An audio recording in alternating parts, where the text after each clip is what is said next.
Welcome to Physics Desire. We come up with a new topic, AC circuit containing resistor only. Okay, in this we are studying, we have a circuit in which we are placing a resistor here and we are applying an AC source. So this is the symbol of AC source. तो इस तरीके का हमारे पास कुछ circuit है, उसके current और voltages को फाइंड आउट करेंगे. क्योंकि ये AC सर्किट है तो हमारे पास करंट और वोल्टेज जो है AC फॉर्म के ही होंगे. सो उसके बारे में ही हमें स्टडी करना है. So now before doing that we are discussing some basics of this because we are solving this derivation through the help of complex numbers. So first of all we are studying what are complex number. Complex number are of the form of a plus iota b. So what is this a and what is this b? This is the real part and this is the imaginary part. Okay, and on drawing in a plane हमारे पास ये axis हो जाती है हमारी real axis and ये हो जाती है हमारी imaginary axis. So we have a here and we have b here, or I can say iota b here. So this is a representation of this equation in this form. So before doing that we are discussing few terms, right? If z is equals to a plus iota b and if I can take a is equals to r cos theta and b is equals to r sin theta, our equation becomes z is equals to r cos theta plus iota b के लिए हम put करेंगे r sin theta. So we have r as common and we have cos theta plus iota sin theta and ये form हमारी जो है वो हो जाती है exponential raised to power iota theta, because this exponential can be expanded in this form and this can be written in this form, right? So ये ही concept है जो हमारे इन derivations में use होने वाला है, that z can be written as r z is equals to r e raised to power iota theta. Okay, so by using these we are doing our derivation. तो हम शुरू करते हैं अपने इक्वेशन के साथ. हम अपना करंट फैक्टर लेकर जो चल रहे थे वो किस फॉर्म का था? I is equals to I naught sine omega T. हम यही मान के चल रहे हैं कि हमारा एसी करंट इस फॉर्म का है. ओके, हम इसको इस तरह से ना लिखकर हम ये भी तो कह सकते हैं ये कुछ इस तरीके का होगा, I naught is two cos theta plus iota sine omega t. ये कुछ एंगल जो है यहाँ पे कॉस को साइन का एंगल कुछ ऐसा हो सकता है जो जीरो बन जाए, राइट? सो ये कुछ नहीं है, ये इसी फॉर्म का ही है, बस इसको एज ए सब्सटीट्यूट हम इसको ले सकते हैं. So this can be written as, this is the only imaginary part we are taking. So this equation can be written in the form of I is equals to I naught exponential iota omega T. Why we are taking omega T? Because this is the angle, वहाँ हम iota theta लेकर चल रहे थे, right? सो अब हमारे पास जो हमारी सिमिलरली हमारे पास जो हमारा वो होता है करंट, एक्चुअली वोल्टेज जो होता है, अगर मैं वोल्टेज के बारे में बात करूँ तो that can be written as E is equal to E naught sine omega T in terms of A C. So this become E is equals to E naught E raise to power iota omega T. Okay, अब हम बात करेंगे कि इसमें अगर हम loop apply करें, suppose हमारे पास ये हमारा सर्किट है, इसमें अगर हम लूप अप्लाई करें तो लूप कैसे अप्लाई करते हैं? Suppose this will be positive, this will be negative. तो आप एक डायरेक्शन कोई भी कंसिडर करके चलेंगे. अच्छा, एक चीज़ मैं आपको समझा दूं, अगर हम कहीं भी, सपोज ये बैटरी है, कुछ भी है, आप किसी वायर में यहाँ पॉजिटिव है यहाँ नेगेटिव है और आप इस डायरेक्शन में चल रहे हैं, राइट? तो आपकी जो वैल्यू होगी that can be in terms of negative.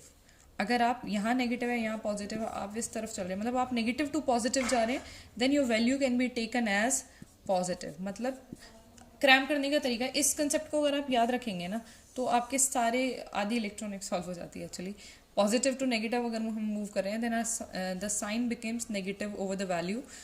If we are moving from negative to positive the sign becomes positive over the value. Okay, so for that अगर मैं इसमें लूप अप्लाई करूँ, किरचॉफ्स लॉ के according हम ये करते हैं, अगर हम इसमें लूप अप्लाई करते हैं तो we are moving from negative to positive. So a voltage becomes positive, right? So it becomes E and this is the resistance. Of course a current can be flowing through this wire, so applying the Ohm's law, V is equals to IR. So the voltage across this resistor is nothing but minus IR. Why we are taking minus IR? Because we are moving from negative to, we are moving from positive to negative. Actually this terminal is positive, this terminal is negative. So यहाँ पे हम positive to negative move कर रहे हैं, that's why we are taking E minus IR that is equals to 0. Okay, क्योंकि circuit खत्म हो जा रहा है, राइट? अब हम बात करते हैं हमारा ई की वैल्यू क्या है आपकी, E naught sine omega t that is equals to I R. यहाँ से हम आई की वैल्यू फाइंड आउट करेंगे तो हमारे पास क्या होगा, यहाँ बात करते हैं आई की वैल्यू फाइंड आउट करेंगे तो हमारे पास होगा E naught by R sine omega T. Okay, then अब हम इस इक्वेशन को अपनी फर्स्ट इक्वेशन के साथ कंपेयर करेंगे तो हमारे पास क्या बनेगा, देखें हमारे पास आई क्या था, आई नॉट साइन ओमेगा टी। इसका मतलब क्या है, अगर कंपेयर करते हैं इक्वेशन को, ये साइन ओमेगा टी, ये साइन ओमेगा टी, राइट, इनको देखें, इसका मतलब क्या हो गया, हमारा आई नॉट किसके इक्वल हो गया, E naught divided by R, but only for the AC circuit containing resistance, right? So our current value will be of this form, right?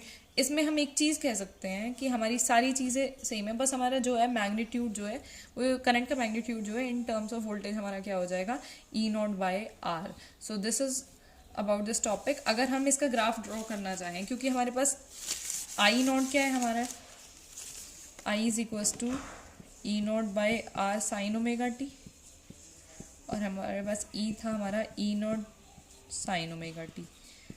अब अगर मैं इन दोनों के लिए एक ग्राफ ड्रॉ करना चाहूँ, suppose we are drawing, actually इसको हम बोल देते हैं phasor diagram. Suppose R value will be 0 pi by 2 pi 3 pi by 2 2 पाई।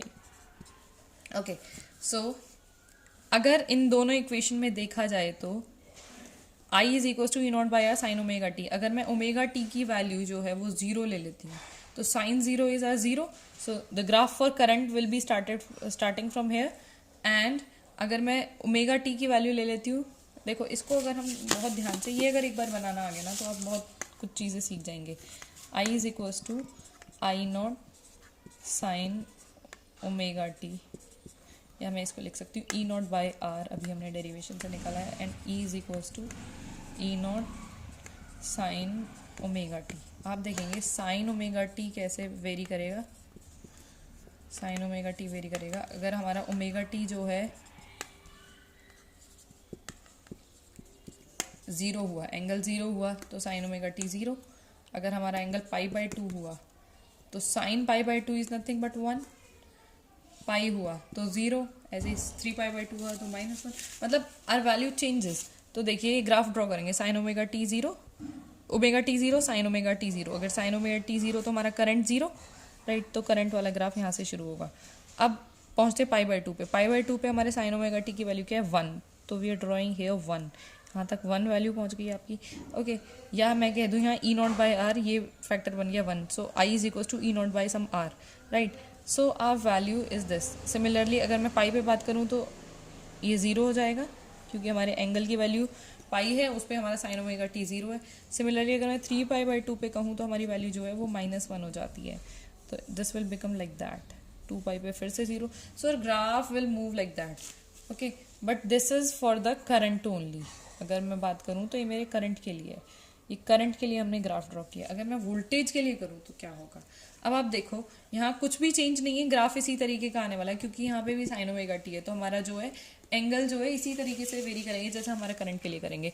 क्या डिफरेंट है इसमें, इसमें डिफरेंट ये है कि यहाँ पे जो इसकी मैग्नीट्यूड है ना that will be E naught, और यहाँ पे मैग्नीट्यूड जो है वो ई नॉट बाय आर है, सो 1/r टाइम्स जो है करंट की मैग्नीट्यूड डिक्रीज हो जाएगी। दैट मीन्स हमारा जो वोल्टेज है वो इंक्रीमेंटेशन के साथ आएगा, और हमारा जो करंट है वो वैल्यू थोड़ी सी कम होगी, 1/r टाइम्स कम होगी ना किस ई नॉट से। If this is your E not तो 1/r times of E naught is this term, right? If this is your E naught, this is 1/r times of E naught. So in this diagram we will calculate that there is there any difference in the angles? कोई difference नज़र आ रहा है? हमने बताया था phase difference हमारा होता क्या है वो बात करते हैं। कुछ हमने इस तरीके की waves ली थी, we are discussing कि इनके बीच में जो भी difference होगा ना that is your phase difference। क्या इनके बीच में कोई difference आ रहा है? एंगल वाइज कोई डिफरेंस नहीं है, जहाँ पॉइंट से ये शुरू हो रही है वहीं एक्स एक्सेस को ये उसी पॉइंट पे कट कर रही है, सिमिलरली ये पॉइंट भी वही है, सो यहाँ पे कोई फेज डिफरेंस नहीं होगा। So that's why the value of I and V are almost same, and there is 1 by r times of difference between their values only, their magnitude only, but they are in same phase. So the phasor diagram for this is, अगर मैं बात करूँ, ये real axis, ये imaginary axis, right? तो हमारे पास यहाँ पे रियल एक्सिस पे तरीके से अगर हम ग्राफ ड्रॉ करना चाहें तो रियल इमेजिनरी, अगर मैं कहूँ ई नॉट की वैल्यू मेरी ये है, ई नॉट मेरा यहाँ जा रहा है, तो ई नॉट से थोड़ा कम 1 by r टाइम्स कम क्या होगा मेरा आई नॉट, यही कहा था हमने, E naught is equals to I naught by R. So that's why this graph comes like that, थोड़ा सा वो उससे कम नज़र आएगा. Okay, thank you, thanks for watching.